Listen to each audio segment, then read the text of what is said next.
Everyone, good morning. कैसे हो आप सब? हम सब तो बिल्कुल ठीक हैं। उम्मीद करती हूँ कि आप सब भी बिल्कुल अच्छे होंगे और बहुत खुश होंगे। आप सभी का आपके अपने चैनल एसके ब्लॉग्स में बहुत बहुत स्वागत है। तो फ्रेंड्स, सबसे पहले आप सभी को मेरी राम राम। और ये सुबह 7:30 बजे का टाइम है। झाड़ू डस्टिंग का काम करने के बाद अब मैंने पोछा लगाना शुरू कर दिया है, जो कि डेली का एक रूटीन होता है। और सुबह सुबह झाड़ू पोछा कंप्लीट हो जाता है ना, फिर बाकी के काम करने में भले ही लेट हो जाए, पर मन को ये तसल्ली हो जाती है कि हाँ, काम हो गया है। और झाड़ू पोछा बच जाए और बाकी के सारे काम कंप्लीट हो जाएं तो मन में भी एक बेचैनी सी हो जाती है कि अभी कोई काम कंप्लीट नहीं हुआ है।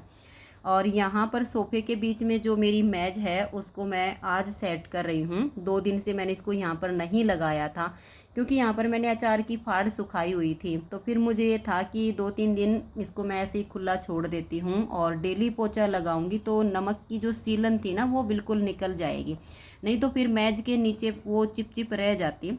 मैंने 2 दिन लगातार यहाँ पर सर्फ के पानी से पोछा लगाया है, तब जाके नमक के पानी की चिपचिप ख़त्म हुई है। और यहाँ का भी पोछा मैंने लगभग कंप्लीट कर दिया है, बस थोड़ा सा काम बचा है, ये वाला से कंप्लीट कर देती हूँ। और पोछा लगाने के बाद फिर पोछे को भी धो के और सुखा दूँगी, बालकनी को भी साफ़ कर दूँगी। ये सारा काम कंप्लीट हो जाएगा तो फिर मैं नहा लूँगी। किचन का अभी कोई काम मैंने नहीं किया है, नहाने के बाद ही किचन के काम की स्टार्टिंग करूँगी।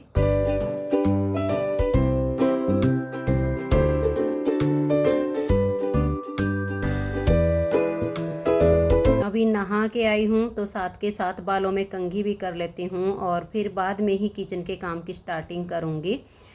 और आजकल जो मौसम है ना, ये बारिश का मौसम है। कभी थोड़ा सा लगेगा कि धूप निकल आई है, कभी लगेगा कि बादल छा गए हैं, और खुद में भी एक चिपचिपाहट सी महसूस होती रहती। जब एक बार नहा के आते हैं ना, तब तो काफ़ी अच्छा फील होता है, और थोड़ी देर बाद पसीने की चिपचिप होने लग जाती है, और सिर में भी नमी बनी रहती है।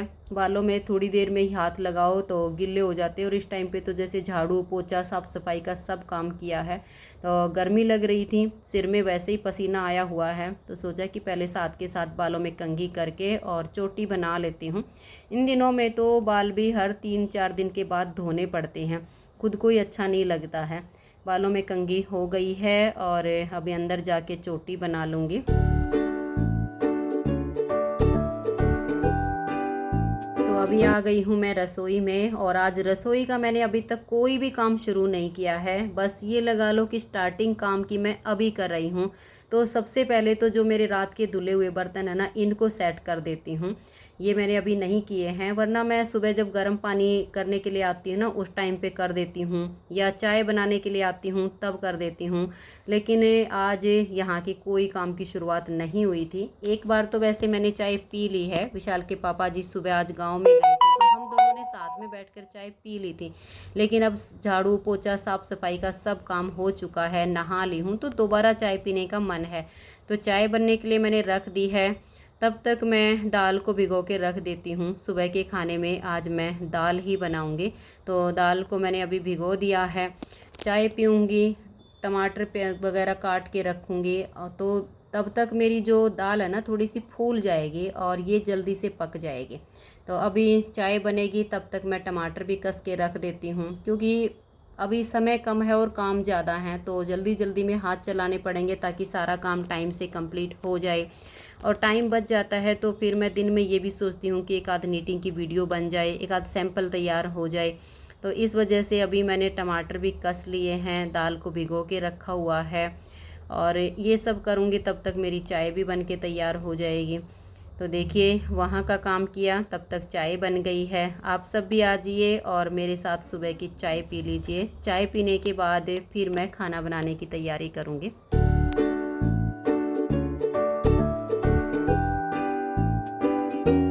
चाय पीने के बाद अभी आ गई हूँ दोबारा से रसोई में, दाल बना लेती हूँ। और आज मैं जो दाल बना रही हूँ इसमें मैं प्याज लहसुन का तड़का नहीं लगाऊंगी।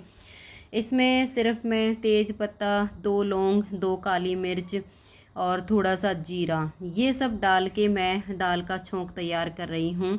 और नमक मैंने दाल में साथ के साथ डाल लिया है। तो अभी छोंक मेरा बनके तैयार हो गया है। अब टमाटर को मैंने पीस लिया था, काट के नहीं डाला है। कभी कभी मैं काट के डाल देती हूँ, लेकिन आज मैंने इसको थोड़ा सा ग्राइंड कर लिया था। और अब मैं दाल में छोंक लगा देती हूँ। अभी मैंने दही को भी नहीं भिगोया है, वो भी ऐसे ही रखी हुई है। तो पहले दाल में छोंक लगा देती हूँ। दाल बनेगी तब तक फिर मैं दही को भिगो दूँगी और फिर आटा लगा दूँगी। तो इधर दाल बनेगी तब तक वो वाले काम हो जाएंगे। और एक दो कमेंट से अब भी आया हुआ है कि आप डेली दही भिगोते हो, मक्खन निकालते हो, कैसे मतलब दही से मक्खन बनता है, इसकी एक प्रॉपर वीडियो डाली है। तो देखिए, शायद आप न्यू हो इसलिए आपको नहीं पता है। मैंने इसकी 2 बार वीडियो अपलोड की हुई है। दही को जमाना, भिगोना, मक्खन तैयार करना, ये प्रॉपर वीडियो मैंने शेयर की हुई है। आप चैनल पर देखिए, अगर आपको वीडियो मिल जाती है तो ठीक है, नहीं तो फिर आप मुझे कमेंट्स करके बता दीजिए, मैं आपको उसका स्पेशल लिंक दे दूँगी, जिससे आपको आसानी हो जाएगी वीडियो ढूंढने में। तो मैंने विशाल और अनुज के लिए एक एक कटोरी दही निकाल दी है और बाकी की जो दही बच गई है इसको मैं भिगो लेती हूँ।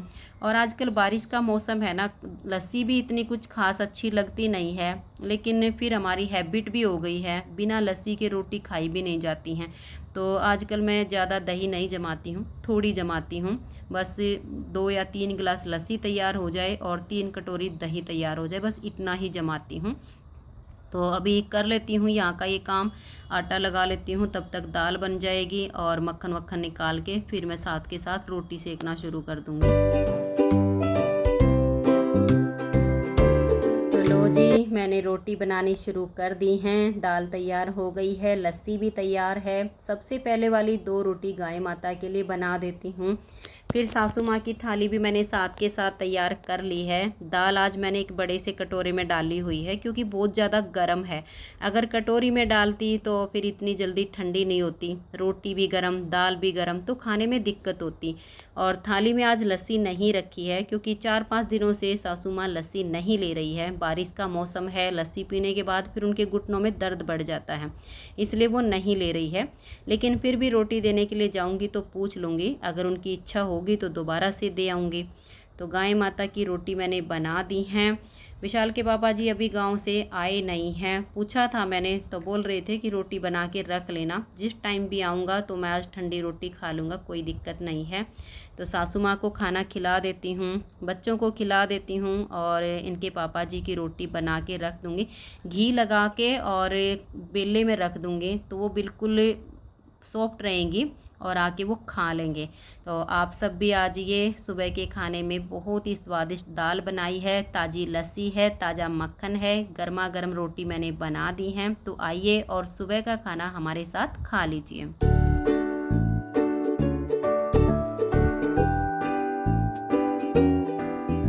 राम राम जी, कैसे हो आप सब? आप सभी का आपके अपने चैनल SK ब्लॉग्स में एक बार फिर से बहुत बहुत स्वागत है।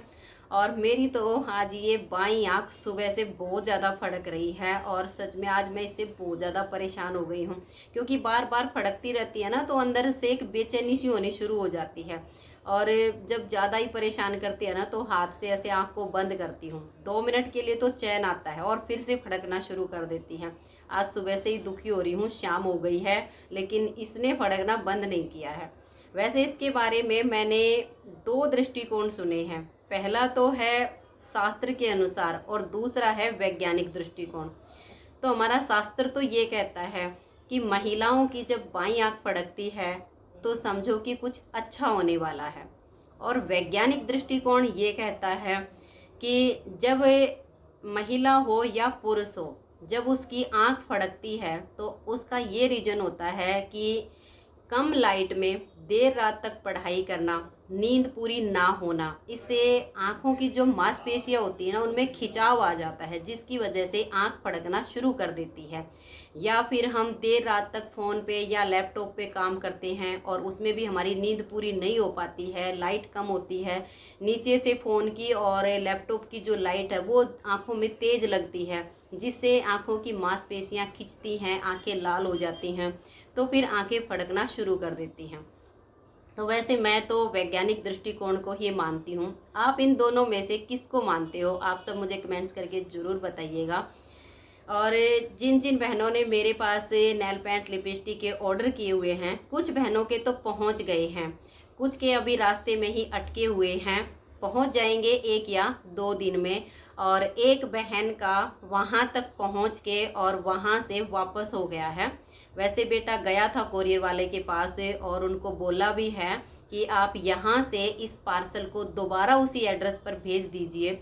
अब देखते हैं क्या होगा। अगर बहन आपका पार्सल आप तक नहीं भी पहुंचेगा तो कोई बात नहीं, आप टेंशन मत लेना, आपकी पेमेंट सुरक्षित है। नहीं पहुंचेगा तो हमें पता चल जाएगा, हमारे पास वापस आ जाएगा वो, और हम आपकी पेमेंट वापस भी कर देंगे अगर आपको सामान नहीं लेना होगा। लेकिन टेंशन मत लेना कि मेरे पास पार्सल भी नहीं आया, पैसे भी चले गए हैं, ऐसा कुछ भी नहीं होगा। आपको आपका पार्सल मिल जाएगा, भले ही मुझे उस कोरियर का 2 बार किराया भरना पड़े। अगर आपको वो पार्सल चाहिए तो मिल जाएगा, टेंशन नहीं है। क्या है कि या तो हो सकता है कि आपका फ़ोन स्विच ऑफ होगा थोड़ी बहुत देर के लिए, वो उसी टाइम पे पहुंचे होंगे, उसी टाइम पे हो सकता है फ़ोन साइलेंट पे होगा, कुछ होगा, या उन्होंने कॉल नहीं की। अब इसके बारे में तो मैं कुछ ज़्यादा जानती नहीं हूँ, लेकिन वहाँ से पार्सल वापस हो गया है। और बेटे ने कोरियर वाले को बोल दिया है कि हो सके तो इस पार्सल को वापस वहाँ तक भेज दीजिएगा उसी एड्रेस पर।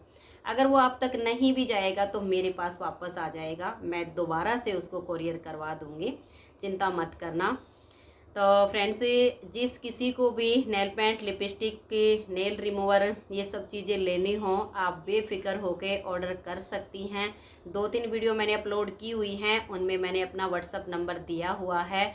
और कुछ बहनों के ये कमेंट्स हैं कि आपका जो व्हाट्सअप नंबर है उस पर दुकान ओपन नहीं हो रही है। तो देखिए बहन, अगर आप ऐसे ही नंबर डायल करके और दुकान को खोलने की कोशिश करोगे तो शायद आपको वहाँ पर शो नहीं हो पाएगा। आप उस नंबर को किसी नाम से सेव कर लेना, भले ही मेरा SK ब्लॉग चैनल है, इस नाम से ही सेव कर लेना ताकि आपको याद रहेगा कि ये नंबर किसका है। फिर आप क्लिक करना, जो होम बना हुआ है ना उस पर क्लिक कर देना, दुकान हमारी वहाँ पर ओपन हो जाएगी। और एक बहन ने कमेंट्स किया है, मैंने जो अचार की रेसिपी आप सबके साथ शेयर की है तो उस पर उनका कमेंट्स आया हुआ है कि जो नमक का पानी बच गया है उसका आपने क्या किया और क्या करना चाहिए।